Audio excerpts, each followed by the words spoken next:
கர்த்தருடைய நாமம் மகிமைப்படுவதாக. நாம் யோவான் எழுதின சுவிசேஷம் 17வது அதிகாரம் 3வது வசனத்தை நாம் வாசிப்போம். நாம் எல்லாருக்கும் தெரிந்த ஒரு வார்த்தை தான் 3வது வசனம். வாசிப்போம். ஒன்றான மெய் தேவனாகிய உம்மையும் நீர் அனுப்பினவராகிய இயேசு கிறிஸ்துவையும் அறிவதே நித்திய ஜீவன். நித்திய ஜீவன் அப்படின்னா நித்திய வாழ்வு. ஒன்றான மெய் தேவனாகிய உம்மை அறிவதும் நீர் அனுப்பினவராகிய ஆண்டவராகிய இயேசு கிறிஸ்துவை அறிவதும் தான் நித்திய ஜீவன் என்று சொன்னார். இந்த நித்திய ஜீவன் எங்கே இருக்குது அப்படின்னா தேவனை அறிந்து கொள்வதில் தான் இருக்குது. இந்த அறிந்து கொள்வது அப்படின்ற போது இந்த வார்த்தையை நம்ம பெரும்பாலும் எப்படி நினைக்கிறோம்னா வேதத்தை அறிந்து கொள்வது அல்லது தேவனை பற்றி அறிந்து கொள்வது, இதைத்தான் நம்ம அறிந்து கொள்வது அப்படின்னு நினைக்கிறோம். நம்முடைய மூளை அறிவில் எவ்வளவுக்கு அளவு வேதத்தை அறிந்திருந்தாலும் சரி அல்லது தேவனை பற்றி அறிந்திருந்தாலும் சரி, அந்த அறிவு நமக்கு நித்திய ஜீவனை தராது. நித்திய ஜீவன் என்பது அப்படின்னா சாதாரணமாக மரணம் இல்லாமல் நித்தியமாக வாழக்கூடிய வாழ்க்கையை அது குறிக்கிறது என்று எடுத்துக்கொள்வதல்ல. அது நித்தியமானவருடைய ஜீவன், நித்தியமாய் வாழ்கிறவருடைய ஒரு ஜீவன். ஸோ துவக்கமும் இல்லை முடிவும் இல்லை. அது யாருக்குன்னா தேவனுக்கு தான். அவருடைய ஜீவன் நமக்குள்ளே வர்றது தான் நித்திய ஜீவன் அப்படின்னு சொல்கிறோம். இது எதில் இருக்குது அப்படின்னா அவரை அறிந்து கொள்வதில் தான் இருக்குது அப்படின்னு எழுதியிருக்கு. அவரை அறிந்து கொள்வது அப்படின்னா நம்முடைய அனுபவத்தில் அறிந்து கொள்வது. Knowing him by our personal relationship. நம்முடைய தனிப்பட்ட வாழ்க்கையில் அவரை ருசித்து பார்ப்பது. கர்த்தர் நல்லவர் என்பதை ருசித்து பாருங்கள். ருசிக்கிறதுனா சாப்பிட்டு பார்க்குறது. அப்போ உதாரணத்துக்கு ஒரு இனிப்பை நம்ம வரைஞ்சி படமாக வரைஞ்சி இந்த இனிப்பு இப்படி இருக்கும், இப்படி டேஸ்ட்டாக இருக்கும், அப்படி டேஸ்ட்டாக இருக்கும் அப்படின்னு நம்ம அறிஞ்சிக்கிறதுக்கும் அந்த இனிப்பையே நம்ம சாப்பிட்டு பார்க்குறதுக்கும் எவ்வளோ வித்தியாசமோ அது மாதிரி தான். நம்ம வேதத்தை அறிந்து கொள்ளும்போது நம்ம தேவனை பற்றி தான் அறிந்து கொள்கிறோம். யோவான் எழுதின சுவிசேஷத்தில் 7வது அதிகாரத்தில் ஆண்டவர் சொன்னார், வேத வசனங்களை ஆராய்ந்த 5. யோவான் எழுதின சுவிசேஷம் 5வது அதிகாரம்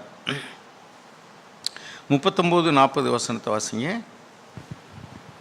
வேத வாக்கியங்களை ஆராய்ந்து பாருங்கள், அவைகளால் உங்களுக்கு நித்திய ஜீவன் உண்டென்று எண்ணுகிறீர்களே. என்னை குறித்து சாட்சி கொடுக்கிறவைகளும் அவைகளே. அப்படி இருந்தும் உங்களுக்கு ஜீவன் உண்டாகும்படி என்னிடத்தில் வர உங்களுக்கு மனதில்லை. அதாவது இந்த வேதம் எல்லாம், வேத வசனங்கள் எல்லாம் தேவனை நமக்கு காட்டக்கூடிய ஒரு வழிகாட்டியை போல தான் இருக்குது. என்னை குறித்து அங்கே அப்படி தான் எழுதியிருக்கு. You search the scriptures because you think that in them you have eternal life. வேதத்தை அறிந்து கொள்வதில் தான் உங்களுக்கு நித்திய வாழ்வு, நித்திய ஜீவன் இருக்குன்னு நினைக்கிறீங்க. அதனால தான் நீங்கள் அதை ஆராய்ந்து பார்க்குறீங்க. ஆனால் அது என்னையை தான் உங்களுக்கு காட்டுது. நான் தான் நித்திய ஜீவனை, ஆனால் என்னிடத்தில் வர உங்களுக்கு மனதில்லை என்று சொன்னார். வெறுமனே வேதத்தை அறிந்தவருடைய வாழ்க்கை எப்படி இருக்கும் அப்படின்னு சொன்னால், நாம் ஒரு இடத்துல விதையெல்லாம் விதைச்சி போடுறோம். ஒரு விதைக்கிறவனை பற்றி ஓமையில் ஆண்டவர் சொன்னார். அந்த விதை ஆழமான வேர் இல்லைன்னு சொன்னால் அது வெயில் ஏறின பொழுது என்ன செய்யும் அப்படின்னா தீஞ்சு போயிடும். அது ஆழமாக பூமியில் வேர் விட்டு இருந்தால் அது அவ்வளோ சீக்கிரத்தில் வெயிலோ அல்லது மழை தாழ்ச்சியான நிலைமை இருந்தாலும் கூட அது நல்ல அவ்வளோ சீக்கிரத்தில் வாடிடாது. அதே மாதிரி தான் தேவனை அறிந்தவர்களுக்கும் வேதத்தை அறிந்தவர்களுக்கும் அல்லது தேவனை பற்றி அறிந்தவர்களுக்கும் அல்லது தேவனை அறிவுபூர்வமாக அறிந்தவர்களுக்கும் அன்றாட வாழ்க்கையில் அனுபவமாய் அறிந்தவர்களுக்கும் உள்ள வித்தியாசம். ஒரு பாட்டு கூட இருக்குது, அனுபவமாய் உங்களை நாங்கள் அறிந்து கொள்ள வேண்டும், உண்மை அனுபவமாய்.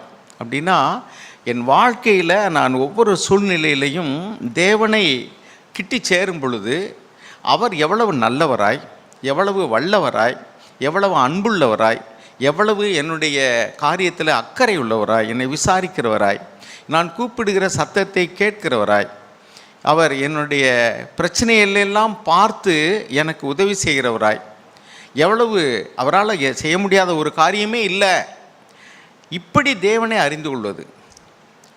அதை விட தேவனை ஒரு தகப்பனாக அறிந்து கொள்வது. Is a loving father. பாருங்கள், இன்றைக்கி உலகத்திலெல்லாம் தெய்வங்களை அவர்கள் சிலை வடிவமாக அவர்கள் உருவாக்கும் பொழுது மொழி பிதுங்கி நாக்கை தொங்க போட்டு ஈட்டியோ அருவாளையை கையில் பிடித்து கொண்டு ஒரு கொடூரமான தோற்றத்தோடு கூட தான் அவர்கள் தெய்வங்களை பயமுறுத்தக்கூடிய உருவங்களை அவர்கள் உருவாக்கி இதுதான் தெய்வம், இப்படி தான் தெய்வம் இருக்கிறது என்று சொல்கிறார்கள். பழைய ஏற்பாட்டின் காலத்தில் கூட ஜனங்கள் தேவனாகத்தான் அவரை அறிந்திருந்தார்களை ஒழிய தகப்பனாக அறியவில்லை. பிதாவாகிய தேவனை தகப்பனாக நமக்கு காட்டியவர் நம்முடைய ஆண்டவர். ஒரு சபை என்று சொன்னால் அதை ஒரு ஆர்கனைசேஷனை போல, ஒரு இன்ஸ்டிடியூஷனை போல இல்லாமல், நிறுவனத்தை போல இல்லாமல், அவர் சொன்ன உறவுகள் என்றால் நீங்கள் எல்லாரும் சகோதரர்களும் சகோதரிகளுமாக இருக்கிறீர்கள். மத்திய 23 வாசிக்கிறோம் 8ஆம் வசனத்தில், you are all equally brothers and sisters. அந்த சகோதரன் சகோதரி, இதோ நீங்கள் தான் தாயும் சகோதரனும் சகோதரியுமா இருக்கிறீர்கள்னு சொன்னார். அப்போ தகப்பன், தாய், சகோதரன், சகோதரி, இந்த உறவுகள்லாம் எங்கே இருக்கும்? வீட்டில் தான் இருக்கும். அப்போ தேவன் ஒரு சபையை தன்னுடைய குடும்பத்தை போல பாதிக்கிறதுனால தான் தேவனை தகப்பன் என்றும் நம்ம எல்லாரும் சகோதரர்கள் சகோதரிகள் என்றும் சொன்னார். அங்கே ரெவரண்டு, பிஷப்பு, பாஸ்டரு, எல்டர் அதெல்லாம் கிடையாது. ஆண்டவர் உருவாக்கின அவர் சபையில் இந்த உறவு முறை தான் சொன்னார், தகப்பன், சகோதரன், சகோதரி அப்படின்னு சொன்னார். அப்போ தேவனையே நமக்கு தகப்பனாக காட்டின ஆண்டவர் தேவனை அறிந்திருந்தார். அதனால தான் அவருக்கு என்ன போகக்கூடிய சூழ்நிலை வந்த பொழுதும் கூட ஆண்டவராக இயேசு கிறிஸ்து கொஞ்சம் கூட அவர் பதறவும் இல்லை, பதஷ்டமடவும் இல்லை, பயப்படவும் இல்லை. ஆனால் இன்றைக்கி ஏதாவது ஒரு சின்ன பிரச்சனை வந்தால் கூட அவர்கள் தேவனை குறித்ததான ஒரு விசுவாசம் இல்லாதபடினால கலங்குகிறார்கள், பயப்படுகிறார்கள், பதஷ்டமடைகிறார்கள். ஐயோ இது எப்படி ஆகுமோ என்று அவர் தவிக்கிறார்கள். விசுவாசமே இல்லை. காரணம் என்னென்னா அவர்கள் தேவனை பற்றி அறிந்திருக்கிறார்கள். They are admirers. தேவனை குறித்து ஆண்டவர் இப்படி நன்மை செய்வார், அற்புதம் செய்வார் அப்படிலாம் அவரை குறித்து அட்மையர் பண்ணிக்கிறாங்க, மெச்சிக்கொள்கிறார்கள். ஆனால் அவரை அறியவில்லை. அவர் அறிந்திருந்தார்களானால் ஒரு காலம் அவர்கள் பயப்பட மாட்டார்கள், பதஷ்டம் அடைய மாட்டார்கள். பாருங்கள், இங்கே என்ன எழுதியிருக்கு பாருங்கள், மத்திய எழுதின சுவிசேஷத்தில் 6வது அதிகாரத்தில். இது சாதாரணமாக நம்ம அறிந்த வார்த்தை தான். 31 வாசிங்க, 31, 32, 34 வரைக்கும். வானத்திலிருந்து மத்தேயு 6, ஆகையால் எண்ணத்தை உண்போம், எண்ணத்தை குடிப்போம், எண்ணத்தை உடுப்போம் என்று கவலைப்படாதிருங்கள். இவைகளையெல்லாம் அஞ்ஞானிகள் நாடி தேடுகிறார்கள். இவைகளெல்லாம் உங்களுக்கு வேண்டியவைகள் என்று உங்கள் பரமபிதா அறிந்திருக்கிறார். போதும், ஒரு நிமிஷம். இங்கே பாருங்கள், உலகத்தில் உள்ளவர்கள் என்னத்தை சாப்பிடுவோம், ஐயோ விலைவாசி ஏறப்போதே, என்ன செய்ய போகிறோம், என்னத்தை சாப்பிட போகிறோம், எப்படி நாம் தொழில் பண்ண போகிறோம், எப்படி பிழைக்க போகிறோம், எப்படி பிள்ளைகளுக்கு ஒரு நல்ல எதிர்காலம் அமையும், இப்படிலாம் எதை குறித்தாவது ஒரு கவலை ஒரு மனுஷனுக்கு இருக்குன்னு சொன்னால் அவன் தேவனை தகப்பனாக அறியவில்லை. ஏன்னா தேவனை தகப்பனாக அறிந்திருக்கிற மனுஷன், சர்வ வல்லமையுள்ள தேவன் என் பக்கத்தில் இருக்கிறார், அவர் எனக்கு தகப்பன், அவர் என்னை நேசிக்கிறார், அதனால் அவர் என்னை கைவிடவே மாட்டார் அப்படிங்கிற எண்ணம் உள்ளவங்க எப்படி கவலைப்படுவாங்க? அதான் பாருங்கள், அடுத்து எழுதியிருக்கு பாருங்கள், for the gentiles eagerly seek all these things. இவைகளெல்லாம் அஞ்ஞானிகள் நாடி தேடுகிறார்கள். நம்ம என்னத்தை உண்போம், என்னத்தை குடிப்போம், என்னத்தை புசிப்போம், எப்படி பிஸ்னஸ் பண்ணுவோம், எப்படி வாழ போகிறோம், எப்படி பிள்ளைகளுக்கு கல்யாணம் ஆக போகுது, எப்படி பிள்ளைகளை படிக்க வைக்க போகிறோம், இதெல்லாம் யார் கவலைப்படுவாங்க அப்படின்னா அஞ்ஞானிகள். ஸோ நாம் விசுவாசிகள்னு சொல்லிட்டு சபையில் இருக்கக்கூடிய நாம் இப்படி பண்ணோம்னா நாமளும் இன்னும் தேவனை தகப்பனாக அறியவே இல்லை. இன்றைக்கி உலகத்தில் உள்ளவங்க நிறைய பேர் ஒரு சர்வாதிகாரி போல, ஒரு கொடுங்கோலனை போல, ஒரு பயமுறுத்துகிறவர்களை போல தேவனை அறிந்திருக்கிறார்கள் ஒழிய தேவனை ஒரு தகப்பனாக அறியவில்லை. தேவனை தகப்பனாக அறிந்தவருடைய வாழ்க்கையில் ஒரு இளைப்பாறுதல் இருக்கும், பயம் இருக்காது, கவலை இருக்காது. பயம் கவலையெல்லாம் தற்காலிகமாக வரும், நிரந்தரமாக வராது. சும்மா ஃபார் த டைம் பீயிங் ஒரு விஷயத்தை கேள்விப்பட்டோன்னா நம்ம மனிதர்களாக இருக்கிறனால நம்முடைய மாம்சத்தில், நம்முடைய ஆத்மாவில் ஒரு தயக்கம், கவலை வரலாம். But it won't stand there permanently. ஏன்னா அது தேவனுடைய ஆவியானவர் நமக்குள்ளே இருக்கிறபடினால மனிதர்களை குறித்து ஏதாவது ஒரு பயம் வந்துச்சுனாக்கும் தேவன் சொல்வார், if God be for us who can be against us. தேவன் நம் பட்சத்தில் இருந்தால் மனிதன் நமக்கு என்ன செய்ய முடியும்? தாவீது தேவனை அறிந்திருந்தான், அதனால் கோலியாத்தை கண்டு கூட அவன் பயப்படவே இல்லை. கோலியாத்து ஒரு வாட்டசாட்டமான ஒரு அரக்கன், சுமார் 9 அடி உயரம். அவன் அணிந்திருந்திருக்கிறதான அந்த யுத்த கவசங்கள், உடை, அதெல்லாம் பார்த்தாலே அவன் ஒரு ஆஜானுபாகு போல் நிற்பான். எல்லா போர்ச்சேவர்களும், எதிரி படையில் இருக்கக்கூடிய சவுலும் அவனோடு கூட இருந்ததான போர் படை தளபதிகள், வீரர்கள் எல்லாருமே அஞ்சி நடுங்குகிறார்கள், பயப்படுகிறார்கள். ஆனால் ஒரு சாதாரணமாக ஆடு மேய்த்து கொண்டிருந்ததான ஒரு இளைஞன், அவன் கையில் வச்சிருக்கிற சும்மா ஒரு காட்டா பெல்ட்டு, ஒரு கல், இதை வச்சு பறவைகளை அடிக்கலாம் அல்லது மிருகங்களை அடிக்கலாம். எப்படி ஒரு அரக்கனை, அதுவும் அவன் அணிந்திருக்கிறதான உடைகள், மார்க்கவசம், அந்த யுத்த வீரர்களை காட்டும்போது பார்த்தீங்கன்னாக்கும் தலையில் ஒரு ஹெல்மெட் மாதிரி ஒன்று வச்சுருப்பாங்க. காலில் கிரிக்கெட் வீரர்களை போல் காலில் கையிலெல்லாம் மறைச்சி, ரொம்ப ரேராக தான் உடல் பாகங்கள் தெரியும், கண் அந்த மாதிரி இடத்துல. அவன் கரெக்டாக ஒரு கல் அது போய் நெத்தியிலே அடிக்குது. காரணம் என்னென்னா, அவன் சொல்கிறான், நீ உன்னுடைய புயபலத்தை அல்லது நீ வச்சிருக்கிற இந்த ஆயுதங்களை நம்பி வருகிற, நானும் என் தேவனாய் கர்த்தருடைய, என் சேனைகளின் கர்த்தராகிய தேவனுடைய நாமத்தினால வருகிறேன்னு சொன்னான். அப்போ அவன் தேவனை அறிந்திருந்தான். அதனால தான் அந்த தைரியம். பாருங்கள், சில கிறிஸ்தவர்கள் ஆன பொழுது அவருடைய குடும்பத்தார் அவரை புறக்கணிக்கிறார்கள். ஊரார், உறவினர்கள், ஜாதியை விட்டு தள்ளி வைக்கிறேன், சமூகத்தை விட்டு தள்ளி வைக்கிறேன், உனக்கு பொண்ணு தரமாட்டேன், கல்ற தரமாட்டேன், அல்லது உனக்கு எப்படி கல்யாணம் நடக்குன்னு பார்க்குறேன், நீ கோயிலுக்கு வரி கொடுக்கலைன்னா நான் உனக்கு இடத்துக்கு தண்ணி விட மாட்டேன், அல்லது உனக்கு செத்தா பிரேதத்தை அடக்கம் பண்ண விட மாட்டோம், யாருமே வரமாட்டோம், நல்லது கெட்டதுக்கு, இப்படிலாம் சோசியல் பாய்காட்டிங் என்னென்னமோ நடக்குது. ஆனால் தேவனை அறிந்தவர்கள் இந்த அச்சுறுத்தலுக்கெல்லாம் பயப்படவே மாட்டாங்க. ஏன்? அதெல்லாம் தேவன் பார்த்துக்கொள்வார். எவ்வளோக்கு எவ்வளோ தேவனை நம்ம கிட்டி சேருகிறோமோ அவ்வளோக்கு அவ்வளவு நம்ம தேவனை எல்லாவற்றுக்கும் மேலானவராக பார்ப்போம். ஒரு மலையை தூரத்துலேருந்து பார்க்கும்போது இப்படி பார்ப்போம், ஆனால் கிட்ட போக இப்படி பார்ப்போம். அதே மாதிரி தான் தேவனை கிட்டி சேர அவரை அவ்வளவு பெரிய வல்லமையுள்ள தேவனாக பார்ப்போம். அதனால் if God is for us, இவ்வளவு வல்லமையுள்ள தேவன், எல்லாவற்றையும் செய்ய வல்லமையுள்ளவராகி தேவன் என்னை ஒரு தகப்பனை போல நேசிக்கும் பொழுது நான் எதற்கு பயப்பட வேண்டும்? பயப்பட மாட்டேன், நான் பயப்பட மாட்டேன் அப்படின்னு பாட்டு படிக்கிறோம் இல்லையா? அதெல்லாம் பாட்டோடு போயிடுது. ஏட்டோடு படிக்கிறதெல்லாம் பாட்டோடு போயிடுது.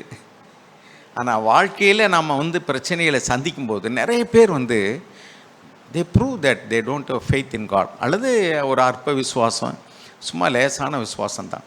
தேவனை அறிந்தவர்கள் எப்படி இருப்பாங்கன்னு பாருங்கள். இங்கே எழுதியிருக்கு, அதாவது அவர்கள் ஒன்றுக்கும் கவலைப்பட மாட்டார்கள், நாளைய தினத்தை குறித்து கவலைப்பட மாட்டார்கள்.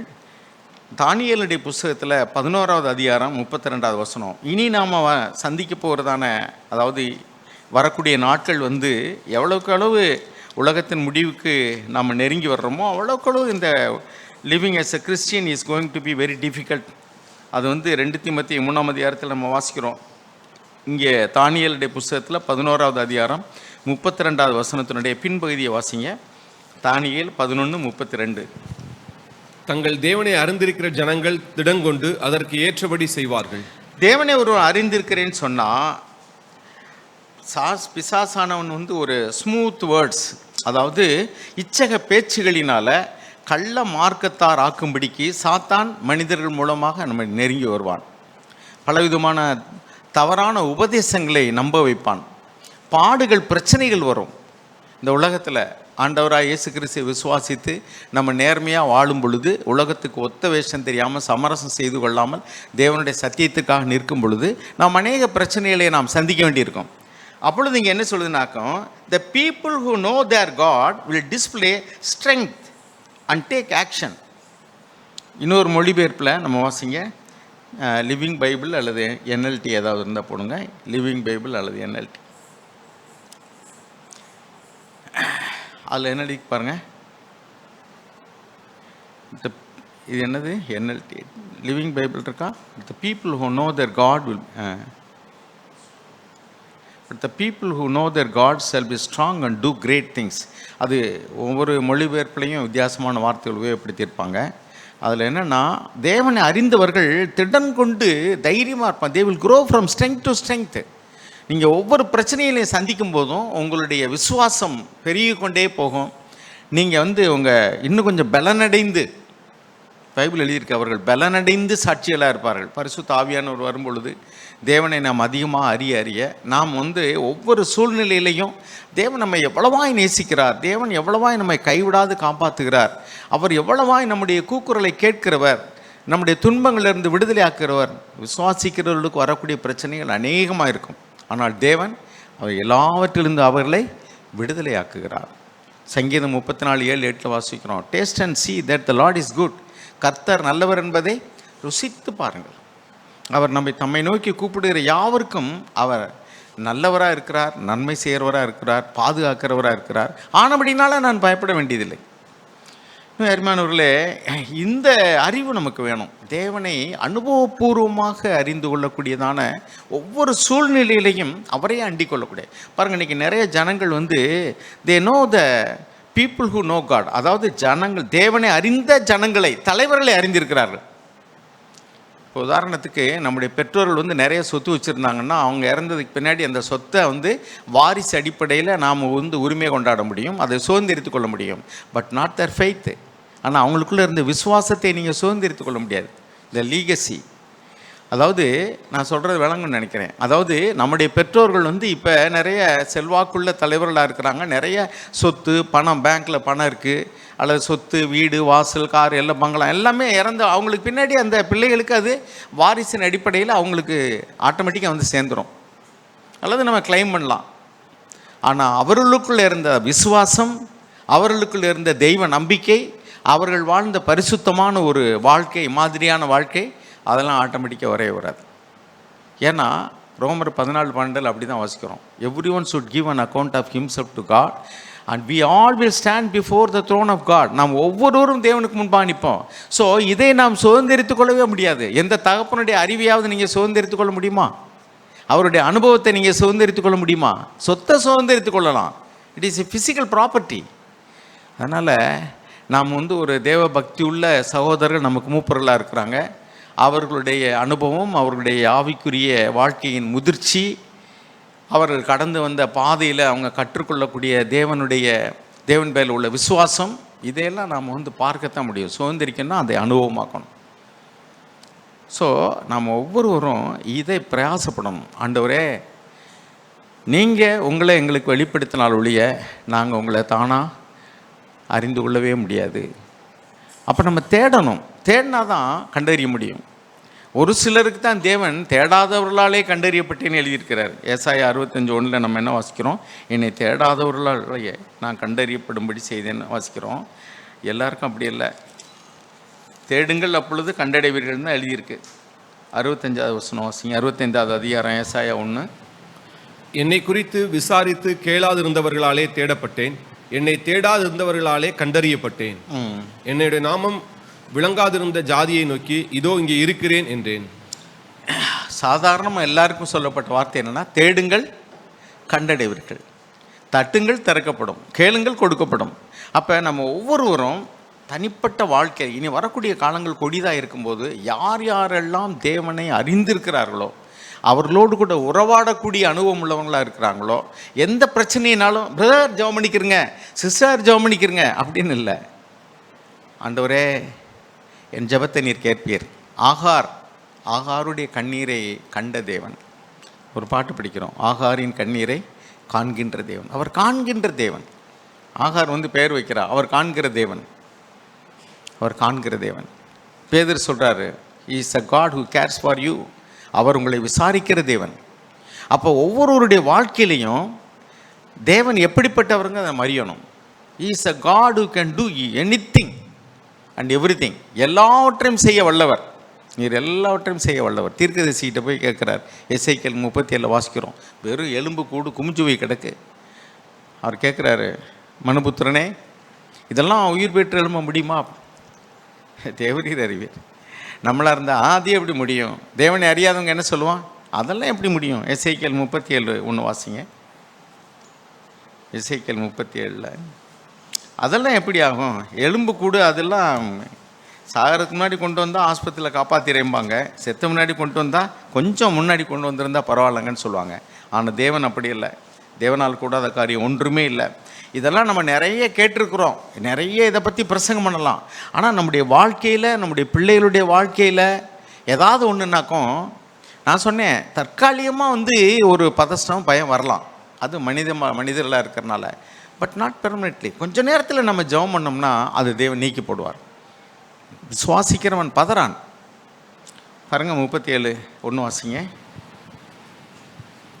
37:1.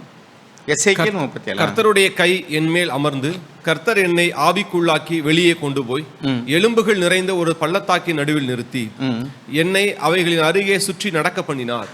இதோ பள்ளத்தாக்கின் வெட்ட வெளியிலே அந்த எலும்புகள் மகா திரளாய் கிடந்தது, அவைகள் மிகவும் உலர்ந்ததுமாய் இருந்தது. மகா திரளாய் கிடந்தது, உலர்ந்ததா இருக்கு. அந்த எலும்பு கூட காஞ்சி போன எலும்பு. அது எத்தனை வருஷத்துக்கு முன்னாடி செத்து எலும்பு கூடானதோ. ஏன்னா ஒரு சரீரம் செத்து எலும்பு கூடாகணும்னாலே அது நாளாகும். அது இன்னும் கொஞ்சம் அப்படியே கும்பலாக கிடக்கு அப்படின்னு சொன்னால் அது எப்படிப்பட்டோ தெரியாது. இப்போ அவரை பார்த்து, இப்போ அந்த தீர்க்கதரிசியை பார்த்து தேவன் கேட்குறார். 3வது வசனம், அவர் என்னை நோக்கி மனுபுத்திரனே இந்த எலும்புகள் உயிரடையுமா என்று கேட்டார். தேவன் மனுஷன்ட்ட கேட்குறார், இந்த எலும்பு கூடலாம் உயிரடையுமாட்டு. அந்த மனுஷன் தீர்க்கதரிசி, அவன் தேவனை அறிந்தவன். அதனால சொல்கிறான், என்ன சொல்கிறான்? அதற்கு நான், கர்த்தராகிய ஆண்டவரே, தேவரீர் அதை அறிவீர் என்றேன். நம்மளா இருந்தால் தேவனை அறியாதவன் என்ன சொல்லுவோம்? அது எப்படிங்க முடியும்? என்னையா பைத்தியத்தை நம்ம சொல்கிறோம்? எலும்பு எப்படியா உயிர் வரும்? அதில் சதை இல்லை, நரம்பு இல்லை, உயிர் இல்லை, ரத்தம் இல்லை, ஒன்றும் இல்லை, அது எப்படி உயிர் வரும்? அப்படி தான் நம்ம சொல்லுவோம். ஆனால் தேவனை அறிந்தவன் சொல்கிறான், தேவனே நீரே அறிவீர். ஏன்னா உம்மால முடியாத காரியம் ஒன்றுமே இல்லை. என் மனித அறிவுக்கு எட்டினபடிக்கு கண்டிப்பாக அது உயிர் பெறவே முடியாது. அப்போ நம்ம விசுவாசம் எந்த அளவுக்கு இருக்குது அப்படின்னா, எது எல்லாம் மனிதர்களால் செய்ய முடியுமோ அதைத்தான் நம்மால் நம்ப முடிகிறது. எது எல்லாம் மனித சக்திக்கு அப்பாற்பட்டதோ, நம்முடைய அனுபவத்தில், நம்முடைய அறிவில் நம்ம எதெல்லாம் கண்டதில்லையோ அதை நம்மால் நம்ப முடியாது.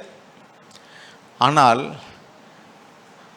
கிரேட் மென் ஆஃப் ஃபெய்த், விசுவாசத்தின் பெரிய ஆட்கள் எதை நம்பினார்கள்னா, தேவனை குறித்து அவர்கள் கண்டது என்னென்னா, இல்லாததை இருக்கிறவர் போல, இருக்கவே போல காண்கிற தேவன், இல்லாதவைகளை இருக்கிறவைகளை போல காண்கிற தேவன். ஆபிரகாமை பார்த்து சொல்ல, ஒரு பிள்ளை கூட கிடையாது, 90 வயசுக்கு மேலாச்சு, அதுக்கப்புறமும் வந்து ஒரிஜினல் ஒய்ஃபுக்கு பிள்ளை இல்லை. தேவன் சொல்கிறார், உன் சந்ததியை பார், அது வானத்து நட்சத்திரங்களை காட்டிலும் அது எண்ணி முடியாதா இருக்கும், கடற்கரை மணலை பார்க்கலாம், அது ஒன்றால் எப்படி எண்ண முடியாது, அது மாதிரி எண்ண முடியாது. அப்படின்னா அவர் வந்து இல்லாதவைகளை இருக்கிறவை போல காண்கிற தேவன். எத்தனை இருக்கிற யாக்கோபை பார்த்து நீ தேவ பிரபு அப்படிங்கிறார்.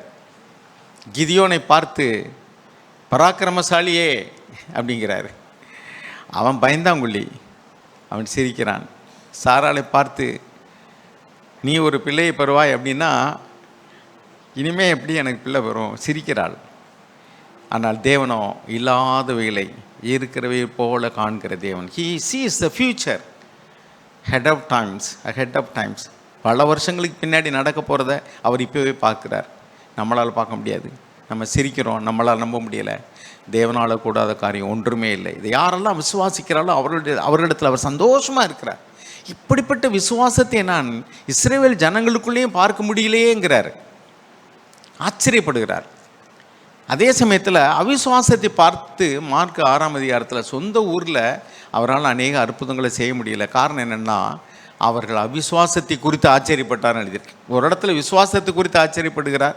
100க்கு அதிபதியினுடைய விசுவாசத்தை பார்த்து, அந்த சிரேனிக்கே ஊராளாகிய அந்த சைரோஃபேனியன் ஸ்ரீ அந்த பெண்ணுடைய விசுவாசத்தை பார்த்து.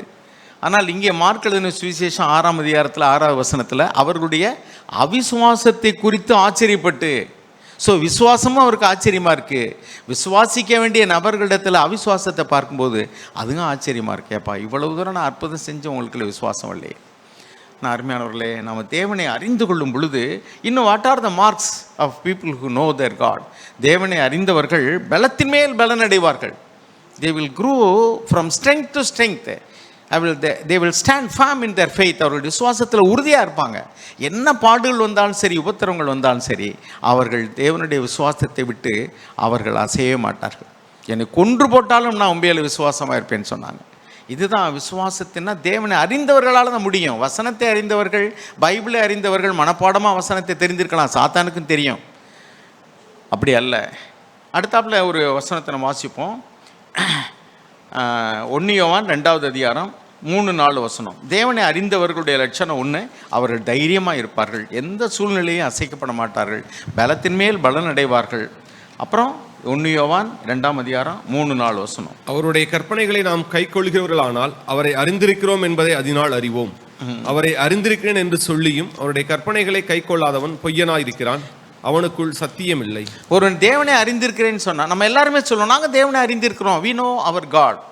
தேவன் இன்னார் என்பதை அறிந்திருக்கிறோம், இயேசு தான் தேவன், அவர் நமக்கு காண்பித்த பிதாவாகிய தேவன் தான் தேவன், இப்படிலாம் நம்ம சொல்லிடுவோம். இது எல்லாமே வார்த்தையினுடைய ஜாலகம்தான். அவன் அறிந்திருக்கிறேன்னு சொன்னால் ஒரு அடையாளம், அவன் தைரியமாக இருப்பான், எந்த சூழ்நிலையும் அசைக்கப்பட மாட்டான். இன்னொன்று என்னென்னாக்கும் அவன் என்ன எழுதியிருக்கான், தேவனுடைய கற்பனைகளை கை கொள்ளுவான். He will obey the commandments of God. That is a mark of a person who know God. தேவனை அறிந்த மனிதன் அவருடைய கற்பனைகளை கை கொள்ளுவான். அப்படி கை கொள்ளாமல் நான் தேவனை அறிந்திருக்கிறேன்னு சொன்னால் அவன் பொய்யன், அவனிடத்தில் சத்தியம் இருக்காதுன்னு வாசிக்கிறோம். அடுத்து 1 யோவான் 3ஆம் அதிகாரம் 6ஆவது வசனம் வாசிங்க. தேவனை அறிந்த மனுஷன் பாவம் செய்ய மாட்டான். 1 யோவான் 3:6. அவரில் நிலைத்திருக்கிற எவனும் பாவம் செய்கிறதில்லை, பாவம் செய்கிற எவனும் அவரை காணவும் இல்லை, அவரை அறியவும் இல்லை. அப்போ ஒரு மனுஷன் பாவம் செய்கிறோம்னா, அதாவது தேவனை அறிந்த மனிதன் பாவத்தை ரொம்ப சீரியஸாக எடுத்துக்கிடுவாங்க. அவர் சும்மா அப்படியே ஸ்லாக்காக அப்படியே என்ன பொய் சொல்கிறது ஒரு பாவமா, இப்படிலாம் வாழ முடியுமா? நோ. தேவனை அறிந்தவர்கள் எவ்வளோக்கெவ்வளோ தேவனை அறிந்திருக்கிறாளோ அவ்வளோக்கெவ்வளோ பாவத்தை they will deal with them thoroughly and sincerely. பாவத்தை அறவே அதை வெறுத்து ஒதுக்குவார்கள். they will hate sin. if you love God you will hate sin. நம்ம தேவனை நேசிக்கிறோம்னு சொன்னால் பாவத்தை வெறுப்போம். பாவத்தை வெறுக்காமே தேவனை நேசிக்கிறோம்னா I can love sin, I can love காட்னா இட் இஸ் ஃபேக். அது உண்மையான விசுவாசம் கிடையாது. நான் தேவனையும் நேசிக்கிறேன், பாவத்தையும் நேசிக்கிறேன் அப்படின்னா பாவத்தினால் வரக்கூடிய இன்பமும் எனக்கு வேணும், தேவனை நேசிக்கிறனால விசுவாசத்தினால் வரக்கூடிய லாபமும் எனக்கு வேணும்னா no, cannot work together. So இங்கே என்ன எழுதியிருக்குன்னா, நீ தேவனை அறிந்திருக்கிறேன்னு சொன்னால் அவன் பாவம் செய்ய மாட்டான், அவன் பாவம் செய்கிறான்னு சொன்னால் அவன் தேவனை காணவும் இல்லை, தேவனை அறியவும் இல்லை. இங்கே வசனம் வாசிக்கிறோம். அடுத்து 1 யோவான் 4ஆம் அதிகாரம் 7-8 வாசிப்போம். 1 யோவான் 4:7-8. பிரியமானவர்களே, ஒருவரில் ஒருவர் அன்பாயிருக்க கடவோம், ஏனெனில் அன்பு தேவனால் உண்டாயிருக்கிறது, அன்புள்ள எவனும் தேவனால் பிறந்து அவரை அறிந்திருக்கிறான். அன்பில்லாதவன் தேவனை அறியான், தேவன் அன்பாகவே இருக்கிறார். பாருங்க, தேவனை அறிந்த மனிதன் அன்புள்ளவனா இருப்பான். நம்ம எரேமியா 22:16 வாசிக்கிறோம். எரேமியா 22:16 வாசிங்க. ஒரு தேவனை அறிந்திருக்கிறேன்னு அந்த மனுஷன் சொன்னால் அவன் தேவனுடைய அன்பு அவனுக்குள்ளே இருக்கும். தேவனுடைய ஆவியானவர் வரும் பொழுதே ரோமரில் நம்ம வாசிக்கிறோம், பரிசுத்த ஆவியானவர் வரும்போது தெய்வீக அன்பானது நம்முடைய divine live is poured into our heart, நம்முடைய இருதயத்துக்குள்ளே தேவ அன்பு ஊற்றப்பட்டிருக்கிறது அப்படின்னு. தேவ ஆவியானவர் வரும்போதே தேவ அன்பு நமக்குள்ளே வந்துடும். அப்போ அன்பு யாரிடத்தில் அன்பு கூறுவோம்? தேவனால் பிறப்பிக்கப்பட்ட மற்றவர்களிடத்தில் அன்பு கூறுவோம். ஏழை எளியவர்கள் தேவையுள்ளவரிடத்தில் அன்பு கூறுவோம். பாருங்கள் 16ஆம் வசனத்தை வாசிங்க. எரேமியா 22:16. அவன் சிறுமையும் எளிமையுமானவனுடைய நியாயத்தை விசாரித்தான், அப்பொழுது சுகமாய் வாழ்ந்தான். அப்படி செய்வதல்லவோ என்னை அறிகிற அறிவு என்று கர்த்தர் சொல்கிறார். அப்போ ஒரு மனுஷன் ஏழை எளியவர்கள் அவர்களிடத்தில் இரக்கம் காட்டுவது, அவர்களை விசாரிக்கிறது. he pled the cause of the afflicted and needy. பாதிக்கப்பட்டவர்கள் தேவையுள்ளவர்கள் அவர்களிடத்தில் இரக்கம் காட்டுறது தான். It's not that what it means to know God. அப்போ தான் அவன் தேவனை அறிந்திருக்கான்னா ஏழை எளியவர்களிடத்தில் இரக்கமுள்ளவங்களாக இருப்பான், யதார்த்தமாகவே அவர்களிடத்தில் ஒரு அன்பு குருவர்களாக இருப்பாங்க. அப்படி இல்லை, அவர்கள் கடினம் உள்ளவங்களாக இருக்கிறாங்க, தேவையுள்ளவர்களுக்கு உதவி செய்ய மாட்டாங்க அப்படின்னு சொன்னால் தே டோன்ட் நோ காட், அவர்கள் தேவனை அறியவில்லை. அதான் இங்கே எழுதியிருக்கு. அதுவல்லவோ தேவனை அறிகிற அறிவு. It's not that what it means to know me declares the Lord. So அதுக்கடுத்து ஓசியா 6ஆவது அதிகாரம் 6ஆவது வசனம் பாருங்கள். இன்றைக்கி உலகத்தில் அநேக பிரசங்கிமார்கள் நீ தேவனை அறிஞ்சிருந்தீனாக்கும் தேவனுக்கு காணிக்க கொடுன்னு சொல்கிறாங்க. ஆனால் தேவனை அறிந்த ஆண்டவர் சொன்னார், என்ன சொன்னார்? பழியும் காணிக்கையும் நீர் விரும்பவில்லை, நீர் விரும்பினால் செலுத்துவேன். Only those who know God will say that. தேவனை அறிந்தவர்கள் ஒரு காலம் எனக்கு பணம் கொடுங்கன்னு சொல்லவே மாட்டாங்க. எந்த ஒரு பிரசங்கி யாராவது பணம் கொடுங்க, எனக்கு காணிக்க கொடுங்கன்னு சொன்னால் he does not know God. ஏன்னா தேவனுக்கும் உலக பொருளுக்கும் ஊழியம் செய்ய ஒருவனாலும் கூடாது. பிரதர் சாக் சொல்லுவாங்க, இந்த டீச்சிங்ஸ் ஆஃப் த அப்போஸ்டல்ஸ் அப்படின்னு சொல்லிட்டு நீங்கள் கூகுளில் போட்டு பார்த்தீங்கன்னா தெரியும். 12 அப்போஸ்தலருடைய பிரசங்கம் அப்படின்னு சொல்லிட்டு, உபதேசம் அப்படின்னு சொல்லிட்டு பார்க்கலாம். ஒரு சின்ன புக்கு, அது புக்காக கிடைக்காட்டா அதில் பாருங்கண்ணா. அதில் போட்டோம்னா அதில் அப்படியே சுருக்கமாக ரத்தின சுருக்கமாக அவருடைய உபதேசங்கள் இருக்கும். அதில் எழுதியிருக்கோம், எந்த ஒரு மனிதனாவது உங்கள்கிட்ட பணம் கொடுன்னு கேட்டால் அவன் தேவனால் அனுப்பப்பட்ட மனுஷன் அல்ல. அப்படி பார்த்தா இன்றைக்கி நிறைய பேர் கொடுன்னு தான் சொல்கிறாங்க. ஆனால் தேவனை அறிந்த ஆண்டவர் சொன்னார், என்ன சொன்னார்? பழியும் காணிக்கை நீர் விரும்பவில்லை. இங்கே என்ன எழுதியிருக்கு பாருங்கள், ஓசியா 6:6. ஓசியா 6:6. பலியை அல்ல இரக்கத்தையும் தகன பலிகளை பார்க்கலும் தேவனை அறிகிற அறிவையும் விரும்புகிறேன். பலியை அல்ல இரக்கத்தையும் தகன பலியை காட்டிலும் தேவனை அறிகிற அறிவையும் நான் விரும்புகிறேன். பலியை, தகன பலியை, அப்புறம் சர்வாங்க தகன பலி, அப்புறம் வந்து பாவ நிவாரண பலி, குற்ற நிவாரணம், இதெல்லாம் இல்லை. பலி எனக்கு வேண்டாம்ப்பா. முதல்ல நீ உன்னுடைய இருதயத்தை நீ தேவனுக்கு கொடு. தேவனை அறிந்துகொள், என்னை அறிந்துகொள். நோமி, நான் உன்கிட்ட கேட்குறதுலாம் என்னை அறிந்துகொள், நான் எப்படி இருக்கிறேன்னு பாரு. அவர் மனதுருக்கமுள்ள தேவன், அவர் இரக்கமுள்ள தேவன், அவர் அன்புள்ள தேவன், அவர் கரிசனையுள்ள தேவன், அவர் விசாரிக்கிற தேவன், அவர் காண்கிற தேவன், அவர் கேட்கிற தேவன், அவர் கூப்பிடுகிறதுக்கு பதில் தருகிற தேவன், அவர் திக்கற்றவர்களின் தேவன். இப்படி தான் நம்ம வேதத்தில் வாசிக்கிறோம். அவர் சர்வ வல்லமையுள்ள தேவன், அவரால் செய்ய முடியாத அதிசயமான காரியம் ஒன்றுமே இல்லை. அவர் பாவிகளை நேசிக்கிற தேவன். ஆக இப்படி அந்த தேவனை வந்து நம்ம நிறைய கேட்டால் பிள்ளைகள்லாம் பைபிள் குயிஸ் வச்சா அழகாக டக் டக்குன்னு பதில் சொல்லிடுவாங்க. நம்மளும் பதில் சொல்லிடுவோம். நம்ம சர்ச்சில் உள்ளவங்களுக்கு உபதேசத்துக்கு குறைவே இல்லை. ஆனால் when we pass through the valley of death, அந்த மரண இருளின் பள்ளத்தாக்கில் நடந்து செல்லும்போது எத்தனை பேர் தேவனை அறிந்தவர்கள் தான் அவங்க தைரியமாக இருப்பாங்க. நான் வந்து சங்கீதம் 23 சொல்லுங்கன்னா நம்ம எல்லாருமே சொல்லிடுவோம். சங்கீதம் 23 சொல்லுங்கள். கர்த்தரை நியமிப்பராக இருக்கிறார், நான் தாழ்ச்சியடையேன். சொல்லுங்கள் பார்ப்போம். 4வது வசனம் என்ன சொல்லுது? 4வது வசனம் போடுங்க. சங்கீதம் 23:4 என்ன சொல்லுது? நான் மரண இருளின் பள்ளத்தாக்கில் நடந்தாலும் பொல்லாப்புக்கு பயப்படேன். ஏன்? அடுத்த வசனம் என்ன சொல்லுது? தேவரீர் என்னோட கூட இருக்கிறீர், உமது கோலும் உமது தடியும் என்னை தேற்றும். இந்த சங்கீதம் எல்லாருக்குமே கிட்டத்தட்ட தெரியும், நிறைய பேருக்கு தெரியும். ஆனால் எத்தனை பேர் வந்து மரண இருளின் பள்ளத்தாக்கு, when I walk through the dark valley of death, மரண இருள், கடுமையான வழி தெரியல எங்கே போகிறதுன்னு, அந்த நேரத்திலையும் கூட தேவன் என்னை கைவிட மாட்டார், என்னை வழி நடத்துவார் அப்படிங்கிற விசுவாசம் நமக்குள்ள இருக்கா? அப்பன்னா தான் அதை அனுபவபூர்வமாக உணர்ந்திருந்தோம்னா கண்டிப்பாக தேவனே நீங்கள் என்னை கைவிட மாட்டீங்க. இதுதான் தேவனை அறிந்து கொள்வது, அனுபவபூர்வமாக. அப்படின்னா நம்ம அந்த ஒவ்வொரு சூழ்நிலையும் நம்ம வந்து மனிதர்களை பார்க்காம, தலைவர்களை பார்க்காம, அல்லது வந்து மாம்சபானதை புயபலமாக்கி கொள்ளாமல் கர்த்தர் பேரில் நம்பிக்கையாக இருந்தோம். ஆண்டவரே நீங்கள் என்ன நடத்துவீங்க? You will not let me go down. நான் கீழே விழ நீ விட மாட்டீங்க. பாவத்தில் சோதனையில் நம்ம போகும்போது கூட தேவனே நான் எப்படி இந்த பாவத்தை ஜெயிக்க போகிறேன்? என்னால் முடியாது, ஆனால் உம்மால் கூடும். ஸோ இந்த விசுவாசம் தான் நமக்குள்ளே வளரணும். அருமையாளர், இன்றைக்கி விசுவாசம் இல்லாத விசுவாசிகள் தான் சபைக்கு பிரச்சனை. தேவனை அறிந்திருக்கிறேன் என்று சொல்லுகிறார்கள். தீத்து 1:16 வாசிக்கிறோம். They profess to know God, but by their deeds they reject him, refute him. வாசிங்க தீத்து 1:16. Church person claim they know God, but from seeing the way they act, one knows they don't. They are rotten and disobedient, worthless so far as doing anything good is concerned. அவர்கள் தேவனை அறிந்திருக்கிறோம் என்று அறிக்கை பண்ணுகிறார்கள், கிரியைகளினாலும் அவரை மறுதலிக்கிறார்கள். அவர்கள் அருவருக்கப்படத்தக்கவர்களும் கீழ்ப்படியாதவர்களும் எந்த நற்கிரியும் செய்ய ஆகாதவர்களுமாக இருக்கிறார்கள்.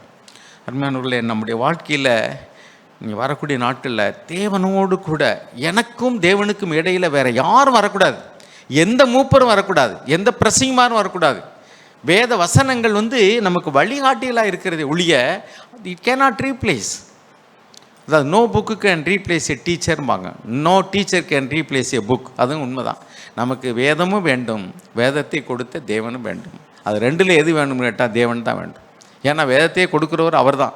எனவே அனுபவபூர்வமாக ஒவ்வொருவரும் தனித்தனியே தேவனை அறிய வேண்டும், அவரோடு உறவாட வேண்டும். எ ரிலேஷன்ஷிப் நாலேஜ், அவரோடு கூட தொடர்பில் இருக்கக்கூடிய அறிவு, அதுதான் வேணும். அவரை அறிகிற அறிவுனாக்கும் அவரை பற்றிய அறிவு தான் இருக்குது நிறைய பேருக்கு. பிள்ளைகளே, நீங்கள்லாம் வேடிக்கை பார்க்காதீங்க. Know your God. உங்கள் வாழ்க்கையில் ஒவ்வொருவரும் சின்ன சின்ன பிரச்சனையாக இருந்தால் கூட, ஆண்டவரே தேவனே நீங்கள் என்னை பார்க்குறீங்க, நீங்கள் எனக்கு உதவி செய்வீங்க, நீங்கள் என்னை கைவிட மாட்டீங்க. இப்படி அனுபவபூர்வமாக அறிந்து கொள்ளுகிறவர்கள் ஒரு காலம் அசைக்கப்படவே மாட்டாங்க. They will grow from strength to strength. அதுதான் தானியேல்ல நம்ம வாசிக்கிறோம். They will grow from strength to strength. அவர்கள் சாட்சியலாக இருப்பார்கள். இன்னும் அதுக்கு அடுத்து வாசிக்கிறோம், அதுக்கு அடுத்த வசனத்தை வாசிங்க. தானியேல் 11:32 அடுத்து அவர்கள் வந்து இன்னும் போய் அநேகம் பேருக்கு அவர்கள் சுடர்களைப் போல போய் ஆண்டவரை குறித்து அறிவிப்பார்கள், ஊழியம் செய்வார்கள். பாருங்க 33 முதல்ல என்ன எழுதியிருக்கு அப்படின்னா, ஜனங்களில் அறிவாளிகள் அநேகருக்கு அறிவை உணர்த்துவார்கள். அடுத்த வசனம் 34. இப்படி அவர்கள் விழுகையில் கொஞ்சம் ஒத்தாசையால் சகாயம் அடைவார்கள். அப்பொழுது அநேகர் இச்சக வார்த்தைகளோட அவர்களை ஒட்டிக்கொள்வார்கள். அடுத்து, அறிவாளிகளை புடமிடுகிறதற்கும் சுத்திகரிக்கிறதற்கும் வெண்மையாக்குகிறதற்கும் அவர்களில் சிலர் விழுவார்கள். முடிவு கால பரியந்தம் இப்படி இருக்கும். குறித்த காலம் வர இன்னும் நாள் செல்லும். சரி, இப்போ கடைசியாக 2 பிலிப்பியருக்கு எழுதின நிருபம் 3வது அதிகாரம் 7லேருந்து வாசிங்க. பிலிப்பியர் 3:7. தேவனை அறிந்திருக்கிறேன்னு சொல்லக்கூடியவங்களுக்கு இன்னொரு அடையாளம் அங்கே இருக்கு பாருங்க. ஆகிலும் எனக்கு லாபமா இருந்தவைகள் எவைகளோ, இந்த உலகத்தில் நம்ம எதெல்லாம் லாபமாக நினைக்கிறோம்? நமக்கு வந்து சொத்து, சுகம், படிப்பு, வசதி, ஆள்பலம், இது எல்லாமே நமக்கு இந்த லாபமாக நினைக்கிறோம். படிப்பு, பதவி, அதிகாரம், இதெல்லாம் நம்ம வந்து லாபம்னு நினைக்கிறோம். சரி, ஆனால் தேவனை அறிந்த மனுஷன் எப்படி இருப்பான் அப்படின்னா, இது எல்லாம் வந்து குப்பைன்னு நினைப்பான். வாசிங்க அடுத்து 8லேருந்து 10 வரைக்கும் வாசிங்க. அது மாத்திரமல்ல, என் கர்த்தராகிய கிறிஸ்து இயேசுவை அறிகிற அறிவின் மேன்மைக்காக எல்லாவற்றையும் நஷ்டம் என்று எண்ணிக்கொண்டிருக்கிறேன். இதெல்லாம் எனக்கு லாபம்தான். இந்த பூமியில் எனக்கு லாபம்தான். எனக்கு சொத்து லாபம், வசதிகள் லாபம், அறிவு, படிப்பு, ஒரு பதவி அல்லது ப்ரொமோஷன், இதெல்லாம் எனக்கு லாபம்தான். அதைத்தான் நம்ம முதல்ல தேடணும். உலகத்தில் எல்லா மனிதர்களையும் தேடணும். நல்ல படிப்பு, சர்ச்சுக்கு போட்டால் கூட பரவாயில்ல, நல்ல படிப்பு படிக்கணும், நல்ல வேலை கிடைக்கணும், நம்ம வேலையில் ப்ரொமோஷன் கிடைக்கணும், சம்பளம் கூட கிடைக்கணும், அப்புறம் 4 பேர் மதிக்கிற மாதிரி இருக்கணும், மனித செல்வாக்கு வேணும், எனக்கு சப்போர்ட்டர்ஸ் வேணும். இப்படிலாம் நம்ம வந்து உலகத்தில் இதையெல்லாம் லாபமாக நினைக்கிறோம். தங்கத்தை லாபமாக நினைக்கிறோம், வெளியே லாபமாக நினைக்கிறோம், சொத்து, வாகனம் எல்லாமே வந்து we seek them all with all our heart. ஏன்னா அதெல்லாம் எனக்கு லாபம்னு நினைக்கிறோம். ஆனால் பவுல் சொல்கிறாரு, கர்த்தராகிய இயேசு கிறிஸ்துவை அறிகிற அறிவின் மேன்மைக்காக இது எனக்கு லாபமாக இருந்த எல்லாமே இப்போ குப்பைன்னு நினைக்கிறேன். இது எல்லாமே டஸ்ட் அண்ட் ஆஷஸ். வருங்க அடுத்து 9 வாசிங்க. நான் கிறிஸ்துவை ஆதாயப்படுத்திக் கொள்ளும்படிக்கும் நியாயப்பிரமாணத்தினால் வருகிற சுய நீதியை உடையவனாயிராமல் கிறிஸ்துவை பற்றும் விசுவாசத்தினால் வருகிறதும் விசுவாசம் மூலமாய் தேவனால் உண்டாயிருக்கிறதுமான நீதியை உடையவனாயிருந்து கிறிஸ்துவுக்குள் இருக்கிறவன் என்று காணப்படும்படிக்கும் இப்படி நான் அவரையும் அவருடைய உயிர்த்தெழுதலின் வல்லமையையும் அவருடைய பாடுகளின் ஐக்கியத்தையும் அறிகிறதற்கும் அவருடைய மரணத்திற்கு ஒப்பான மரணத்திற்குள்ளாகி எப்படியாயினும் நான் மரித்தோரிலிருந்து உயிரோடு எழுந்திருப்பதற்கு தகுதியாகும்படிக்கும் எல்லாவற்றையும் அவருக்காக எல்லாவற்றையும் நஷ்டம் என்று விட்டேன், குப்பையுமாக எண்ணுகிறேன். அவருக்காக எல்லாவற்றையும் நஷ்டம் என்று எண்ணுகிறேன், குப்பையுமாக எண்ணுகிறேன், நஷ்டம் என்று விட்டு விட்டேன். குப்பை, இதெல்லாம் குப்பை. இப்போ நம்ம என்ன சொல்லுவோம்? ஹலோ பவுல், உங்களுக்கு இவ்வளவு கோல்டு தரேன் அப்படின்னா என்ன சொல்லுவார் அவர்? கொண்டு குப்பையில் போடியா அதெல்லாம். தேவனை அறிந்த மனிதன் வந்து திட் இஸ் ஆல் மைட்டி காட்.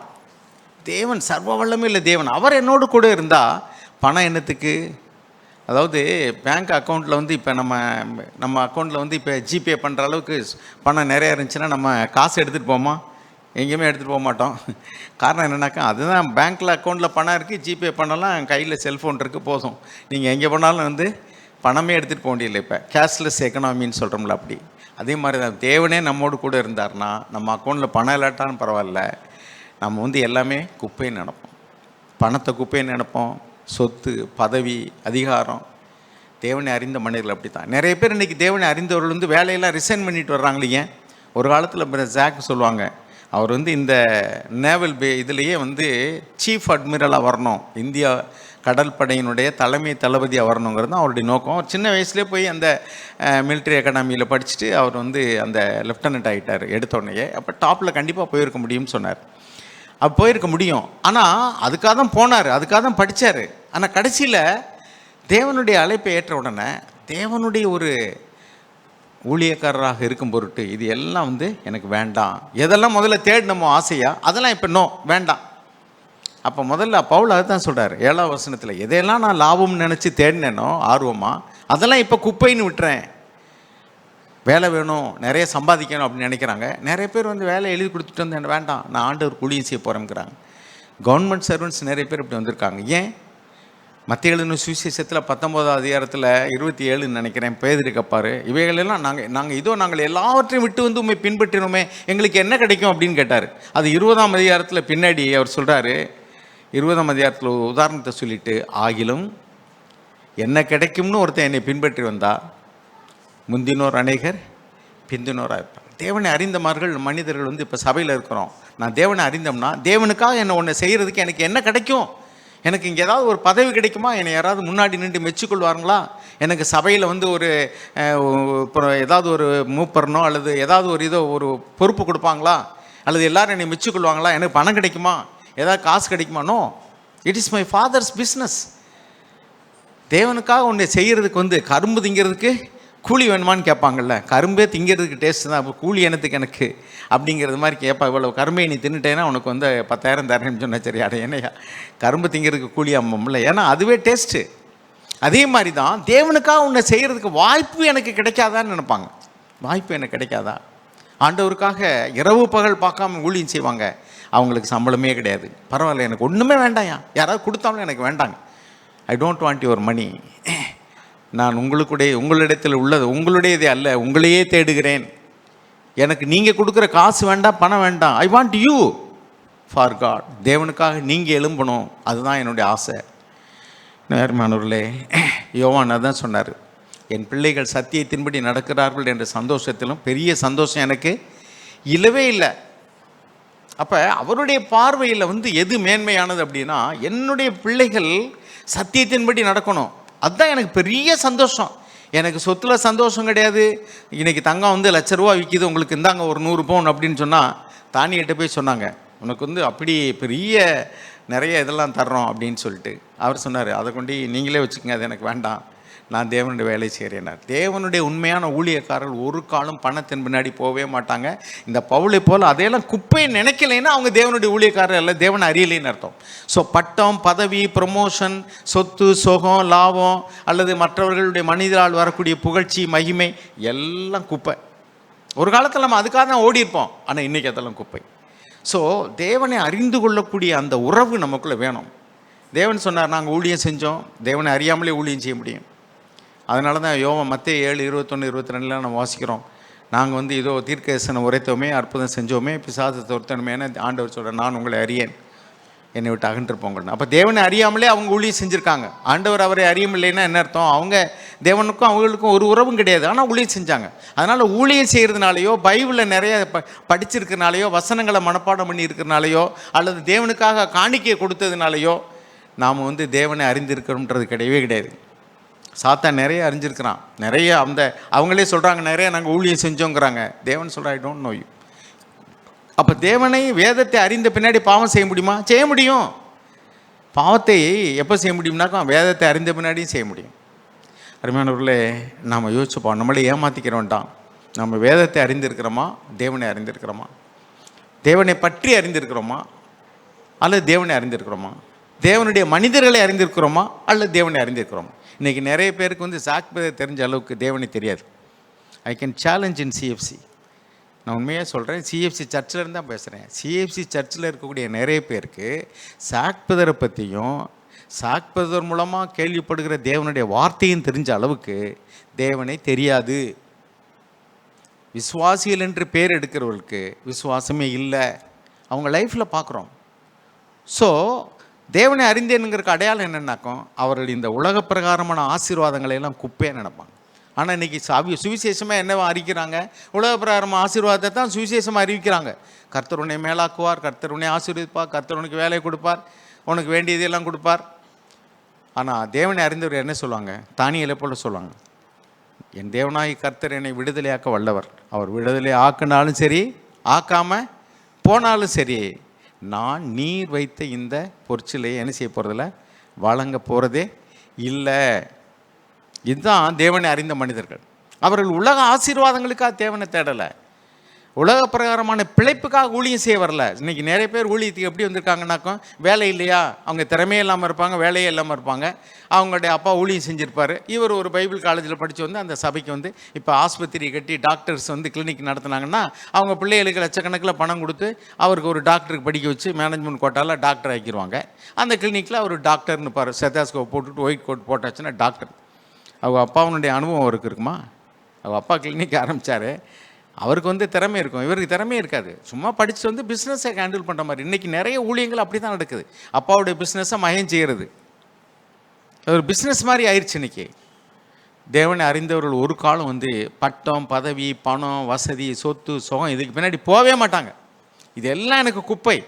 மனிதர்கள் என்னை மெச்சிக்கொள்ளணும். எந்த மனிதன் என்னை மெச்சிக்கொள்ள வேண்டாம். மூப்பொருளும் மெச்சிக்கொள்ள வேண்டாம். எனக்கு சபையில் ஒரு பொறுப்பு வேண்டாம். எனக்கு பதவி வேண்டாம். ஒன்றுமே வேண்டாம்.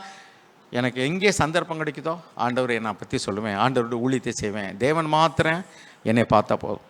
தேவனால் வரக்கூடிய மகிமை மாத்திரம் எனக்கு போதும். சில பேர் வந்து எனக்கு கிரீடம் வைக்கப்பட்டிருக்கு சாக்கி தான் சொல்லுவார். அந்த கிரீடம்னா தங்கத்தினால் இல்லைங்க. தங்கமே அங்கே காலு கீழே தான் இருக்குது. தங்கத்தில் கிரீடத்துக்கு என்ன மதிப்பு இருக்குது? It is not the physical ground. அது ஒருவேளை தேவனுக்கு ஏன் ஆண்டவருக்கு பக்கத்தில் இருக்கக்கூடிய ஒரு பெருமையான ஒரு ஸ்லாக்கியமாக இருக்கலாம். அதுதான் இங்கே பெரிய பெருமை, ஆண்டவருக்கு பக்கத்தில் இருக்கிறது. அருமையானவர்களே, நான் என்னுடைய இருதயத்தின் வேண்டுதல் எல்லாம் தயவுசெய்து ஒவ்வொருவரும் தேவனோடு கூட உறவாடுங்க. No God personally. எனக்கும் தேவனுக்கும் இடையில் யாருமே வரக்கூடாது. கணவன், மனைவி, புருஷன், பிள்ளைகள், சொத்து, சோகம், சபையில் உள்ள மூப்பர்கள் யாருமே வேண்டாம். ஒரு இடத்துல இப்படி தான் ஒரு பிரதர் சொன்னார். ஏதாவது ஒரு பிரச்சனையாக அல்லது அங்கீகாரம் கிடைக்கலைன்னா அவங்க தேவனை விட்டு போயிடுறாங்க, சபையை விட்டு போயிடுறாங்கன்னு. சபையை விட்டு வேணால் போகலாம், அல்லது வேறு பதவி விட்டு போகலாம். ஆனால் தேவனை விட்டு போனாங்கன்னா அவன் தேவனை அறியலைன்னு அர்த்தம். சபையை விட்டு போகலாம், ஏன்னா இந்த சபை தான் தேவனுடைய சபைன்னு அர்த்தம் கிடையாது. எத்தனையோ சபைகள் இருக்குது.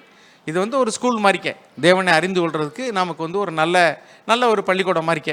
நல்ல பள்ளிக்கூடத்தில் இருக்கிற பிள்ளைகளுக்கு படிக்கிறதுக்கு நல்ல வாய்ப்பு கிடைக்கிது, டியூஷன் கிடைக்கிது, நல்ல கோச்சிங் கிடைக்கிது, டீச்சிங் கிடைக்கிது. ஓகே, ஒரு டிசிப்ளின் இருக்குது.